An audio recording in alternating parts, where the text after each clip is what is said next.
We are now on the next book. We did the Gospel of John last time we were going through, and now we're on the book of Acts. And what I'd like to share with you to illustrate this book, someone asked me this week, they said, can you distill down the whole book to one verse? And I said, oh, yes, one verse, two verses. But I said, even better, to a concept. Now I want you to think about this. The book of Acts is a twin concept book. It's about a group of people that were tuned in to Jesus Christ and that were turned on by the power of the Spirit of God to take the message of Jesus Christ into the world. And I want to illustrate that. A few years back, my wife and I went to a massive garage sale. In fact, it was in a parking lot much larger than our church's parking lot, and it was called the World for Sale. It was an annual event at Grace Community Church.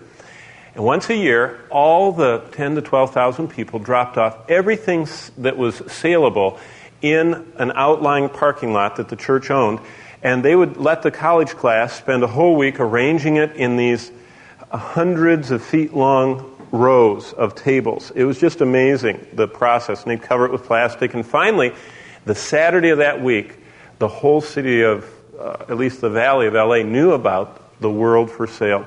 And all the proceeds sent our college department overseas on a missionary trip. And so Bonnie and I were there with hundreds and hundreds of others as the gate was opened on Saturday morning. And we pushed through the gates with all the hundreds of people. And people were just grabbing stuff. And because, it was a good deal. They wanted to sell it all. It wasn't one of these things where they held out to the high dollar. I mean, it was 50 cents or a quarter or whatever. I went right to the book section. And right next to the book section, they had stretched out probably about a 100-foot-long bank of plug-ins where people could bring their appliances. So as I was flipping through my books, trying to find some good deals in the book department, I could hear the people plugging in and trying out, the hair dryers and everything else. And I remember looking up when I saw this Chinese couple walking along. They were so excited. They had found this old radio, and they took that old radio and held it, and they plugged it into an outlet. And as soon as they plugged it in, it was the most beautiful sound. It was the local Christian station, and the beautiful gospel songs started coming out.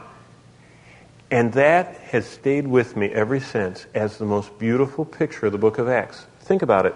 That radio belonged to a Christian, so they had, while they had it, they'd had it tuned in to a gospel station. And the only thing that radio needed was a little bit of power, and that message would come out. And so the book of Acts is so much like that event, because here's a group of people who had been following the ministry of Christ, and they had been so tuned into Him, but the only thing they were lacking was the power of the Holy Spirit to cause that power to flow through them and to open their mouths with the message of the gospel. And this is what I wrote down. The first sound I heard that morning at the sale was an Oriental couple plugging in the old radio. On it came with the sweet strains of gospel music from a local station.